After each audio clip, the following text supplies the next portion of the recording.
वो चीज काम नहीं करती। प्रोडक्ट आएंगे, प्रोडक्ट जाएंगे,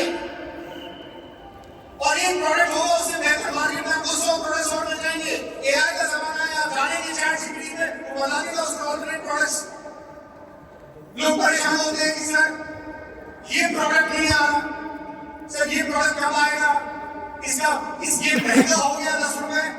अब मुझे बताइए 10 रुपए के सामने क्या ऋतु जी रुकने वाली है उनकी छत को लेकर? 10 रुपए अगर कोई प्रोडक्ट महंगा हो जाएगा तो ऋतु जी क्या अपना सपना छोड़ देंगे कि मुझे आप पक्का मकान ले लेना, चाची शादी बहुत बढ़िया? ऐसा तो नहीं होगा ना। और हमें लगता है कि शायद हम प्रोडक्ट्स के बिजनेस में हैं, हमें लगता है कि हम प्रोडक्ट हमें ड्राइव करेंगे। किसी का किसी का प्रोडक्ट है, एक प्रोडक्ट कोई प्रोडक्ट है संतोष जी आपके पास? संतोष जी के पास एक प्रोडक्ट है, ये प्रोडक्ट बहुत अच्छा प्रोडक्ट है। मैं विटामिन सी ले लेता हूँ, कोविड में सबने बहुत खाया, थैंक यू सो मच। मेरे पास ये प्रोडक्ट आ गया। बाली सर एमडी ऑफ एससी कहते हैं कि हमारे प्रोडक्ट में 2 कमियां हैं, ना ये बोल सकते हैं ना ये चल सकते हैं। बोलते हैं बाली सर जब ये बात बोलते हैं कि ये प्रोडक्ट में 2 कमियां, ना वो बोल सकते हैं ना वो चल सकते हैं, इस कमी को हम दूर करते हैं, हम इनके लिए बोलते हैं, हम इनको चलाते हैं। मेरा सवाल आपसे ये है कि मैं हूं इसको चलाने के लिए, मैं हूं इसको चलाने के लिए परशुराम जी। मेरा सवाल आपसे ये है, मुझे कौन चलाएगा?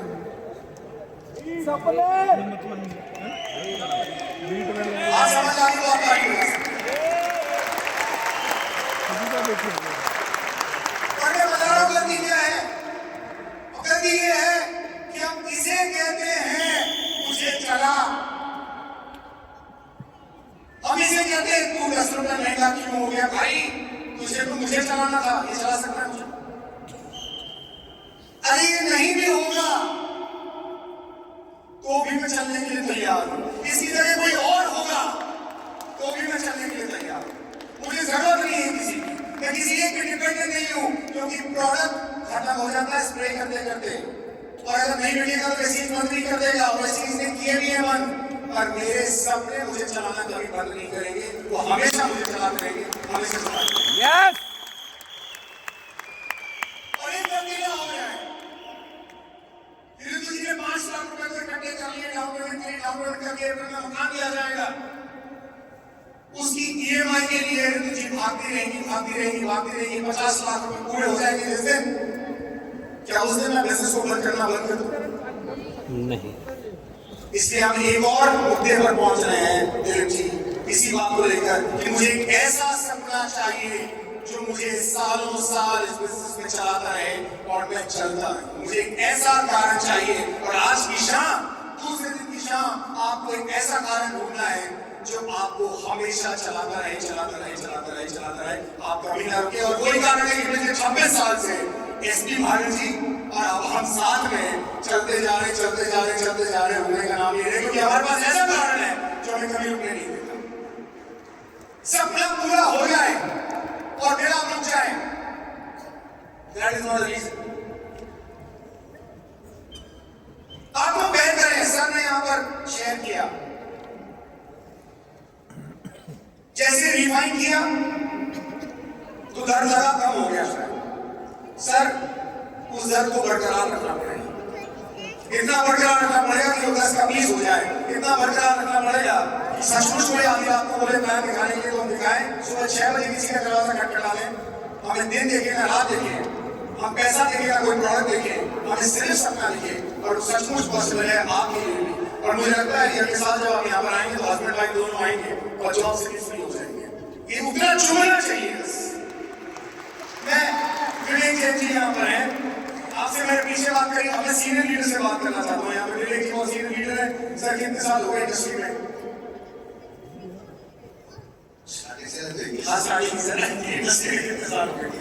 21 साल हो गए सर को। मैं वो सवाल जानना चाहता हूँ जो पापा ने आपसे पूछा था जब आप उनसे होटल की मेरिडियन में मिलने आए थे। विवेक जी की स्टोरी सब जानते हैं, मैं 1 मिनट के अंदर नहीं 30 सेकंड के अंदर बताना चाहता हूँ कि 90s 80s से करोड़पति, इनकी कंपनी लिमिटेड जा रही थी उस समय, लिस्ट हो रही थी, पब्लिकली लिस्ट हो रही थी, शेयर ट्रेडिंग होती थी कंपनी के नाम पे। आपके फादर साहब ने बहुत मेहनत करके बहुत बड़ा बिजनेस खड़ा किया। 91 में जब किसी के पास साइकिल नहीं हुआ करती थी, विवेक जी इंडियन एयरलाइंस के विमान में घुमा करते थे। उस समय इंडियन एयरलाइंस होती थी, इसलिए बोल रहा हूँ। आज वो एयर इंडिया 12,000 रुपए का टिकट आज लोगों को महंगा लगता है। विवेक जी 12,000 रुपए टिकट दिल्ली से जयपुर का ले लेते थे 90s में, अर्ली 90s में, कि वो विवेक जी है। पर एक दिन ऐसा हुआ जब फादर का एक्सीडेंट हो गया, उनके 5 ऑपरेशन हुए ब्रेन के, 15 साल कोमा में रहे आपके फादर। 15 साल कोमा में रहे विवेक जी के फादर। विवेक जी को सल्यूट है, उन्होंने 15 साल अपने कोमाडोज फादर की सेवा करी, बिना किसी सवाल के, बिना किसी वो मर चुकी थी, पर उन्होंने कहा जब तक सांसें चल रही हैं तब तक पिताजी की सेवा होनी चाहिए। जिस दिन विधि का विधान है, जिस दिन सांसें रुकी थी, अपने आप रुकी, उनके हाथ में कुछ न रहा कि वो विवेक जी यहाँ खड़े हैं। अब मैं आ रहा हूँ स्पेसिफिक टोटल ही मेरिट 2006 2005 जून 28 या 27 27 पापा ने को बुलाया क्योंकि ये हमारे बहुत क्लोज फैमिली फ्रेंड होते हैं। विवेक जी के पिताजी, मेरी दादी राखी वाले जो होते हैं, राखी वाले थे। मतलब मेरी दादी विवेक जी के फादर को राखी बांधा करती थी, और दादी भी यहाँ पे सुन रही है पीछे कोई मुंह से। हमारे वो रिलेशन मेरी बुआ जी के पोते हैं। होटल ही मेरे लिए इनको बुलाया पापा ने फोन करके। और ये क्यों है पता है? बहुत दिनों से 5 स्टार होटल लीजिएगा तो बच्चों को 5 स्टार होटल दिखा देंगे और चिल्ली आएंगे, इसमें कैप्सूल रहती है। 2005 में। और हालत बहुत खराब हो गई पिताजी के जाने के बाद। बहुत बड़ी चीज स्टोरी मैंने आपको बताई, और आप अंदाजा लगा सकते हैं कि बिजनेस शट डाउन हो गए। इनको एक समय की रोटी भी बड़ी मुश्किल से मिलने लगी, और उस स्ट्रगल के दौरान पापा ने आपको याद किया। वो एक सवाल बता दीजिए जो पापा ने आपसे कहा।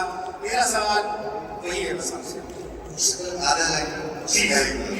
मैं एक्चुअली इस इंडस्ट्री में तो आ गया था 99 में, और वही जो कंपनी भेज की थी वही उसी में।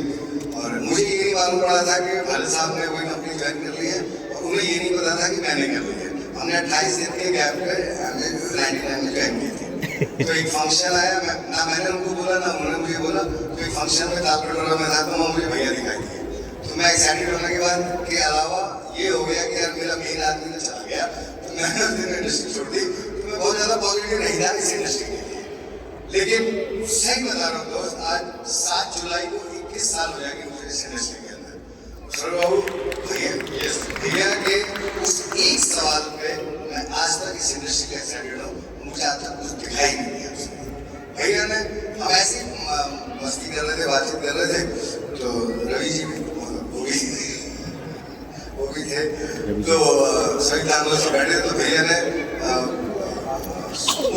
सविता मेरी भाई को भी सवाल पूछा कि सविता के पापा का एक्सीडेंट हो गया, चलो इन लोगों ने कुछ थोड़ा बहुत संभाल लिया, लेकिन अगर यही हादसा विवेक के साथ हो गया तो क्या अभिषेक जो बेटा छोटा था कि क्या ये बिजनेस संभाल सकता है?